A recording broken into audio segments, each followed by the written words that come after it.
Assalamualaikum warahmatullahi wabarakatuh. Yang terhormat kepada Bapak Badrun selaku dosen pengampu mata kuliah evaluasi proses dan hasil pembelajaran dan teman-teman kelas 3D yang insya Allah dirahmati oleh Allah.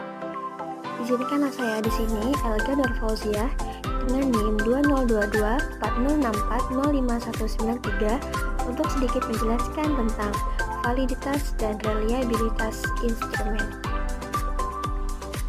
Oke, yang pertama kita akan membahas tentang pengertian dari validitas isi. Apa yang disebut dengan validitas?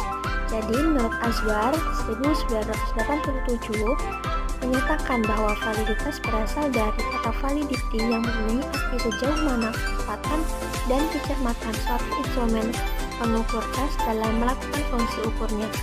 Suatu tes dikatakan memiliki validitas yang tinggi apabila alat tersebut menjalankan fungsi ukur secara tepat atau memberikan hasil ukur yang sesuai dengan maksud dilakukannya pengukuran tersebut. Artinya, hasil ukur dari pengukuran tersebut merupakan besaran yang mencerminkan secara tepat fakta atau keadaan sesungguhnya dari apa yang diukur. Validitas itu terbagi menjadi dua, ada phase validity dan sampling validity. Phase validity atau disebut dengan validitas tampang mengacu pada tampang atau tampilan dari suatu alat ukur. Validitas ini adalah tipe validitas yang paling rendah signifikansinya karena hanya didasarkan pada penilaian selintas mengenai suatu alat ukur. Sedangkan sampling validity atau validitas logis, validitas ini menunjukkan pada sejauh mana isi alat ukur merupakan representasi dari aspek atau dimensi yang hendak diukur.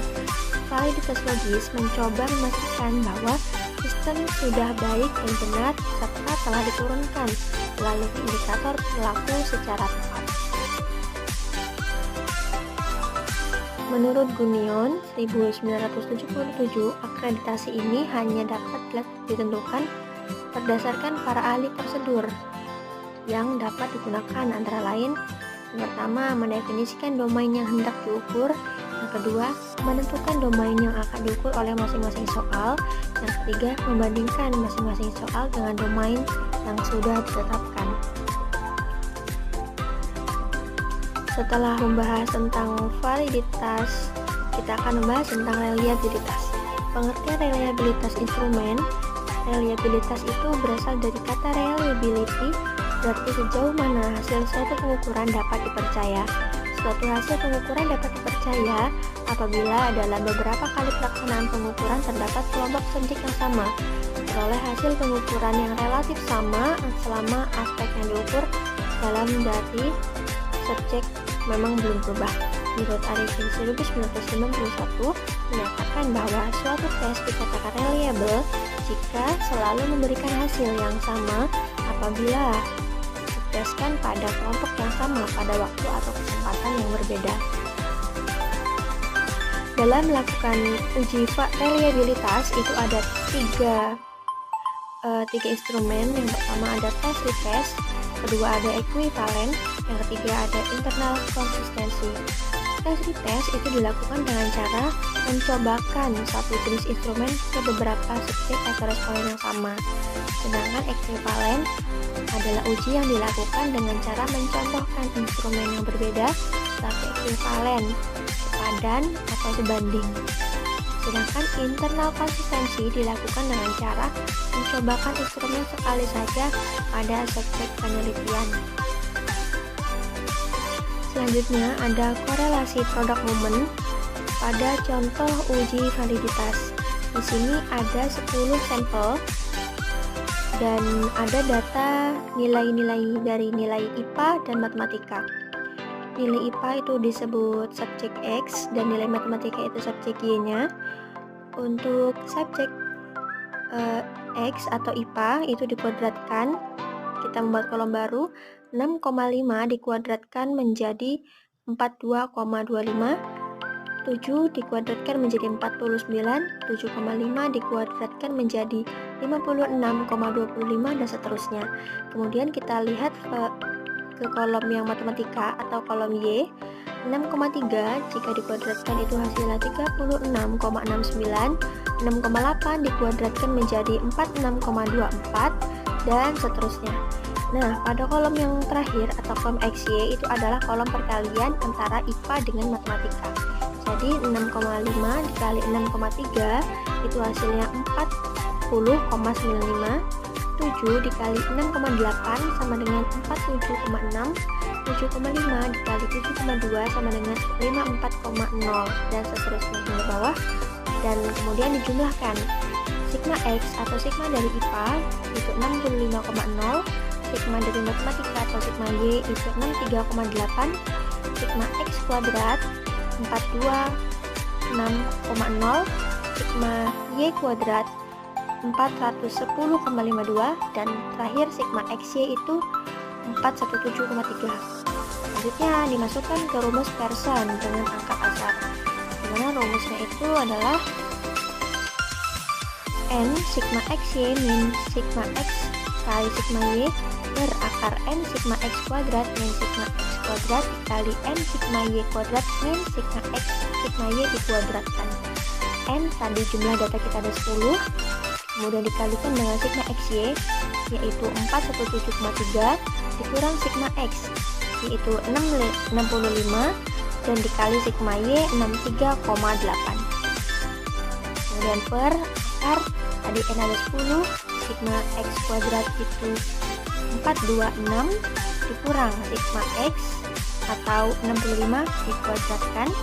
Kemudian ada N itu 10, sigma Y kuadrat 410,52 dikurang sigma Y 63,8 dikuadratkan. Dan hasilnya yaitu 4173 dikurang 4147 per 4260 dikurang 4225 dikali dalam kurung 4105,7 dikurang 4070,44 yang memiliki hasil kemudian 26, akar 11.216,6 atau 26/34,8 yang memiliki hasil 0,747. Ini ada kriteria uji validitas di mana jika nilai R hitung itu lebih besar dari R tabel, maka kesimpulannya data itu sudah valid. Dan jika nilai dari R hitung itu lebih kecil dari nilai R tabel, maka kesimpulannya data itu tidak valid. Jumlah data atau N itu ada 10, R tabel itu 0,747 dengan tingkat signifikansi ada 5%, maka diperoleh 0,747 itu lebih besar dari 0,632. 0,632 itu adalah R hitung, maka data itu valid kesimpulannya. Selanjutnya di sini ada contoh uji reliabilitas.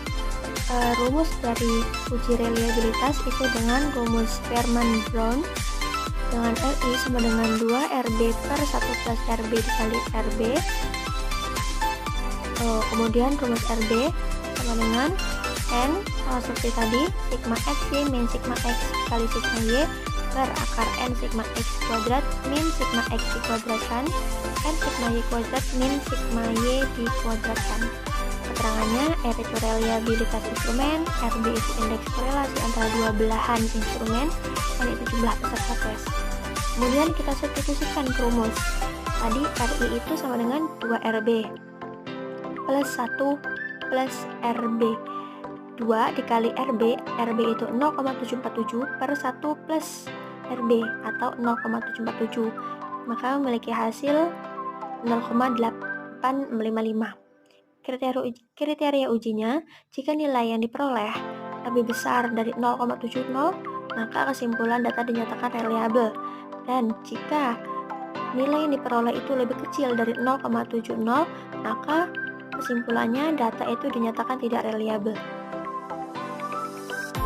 Nah, di sini ada kesimpulan uji reliabilitas. Nilai yang diperoleh tadi sebesar 0,855 dan 0,855 itu lebih besar dari 0,70, maka dapat disimpulkan bahwa data yang diasumsikan sudah reliabel atau asumsi uji reliabilitas sudah terpenuhi. Itulah tadi pemaparan materi dari uji reliabilitas dan validitas instrumen. Semoga dapat membantu pemahaman teman-teman. Thank you for watching. Wassalamualaikum warahmatullahi wabarakatuh.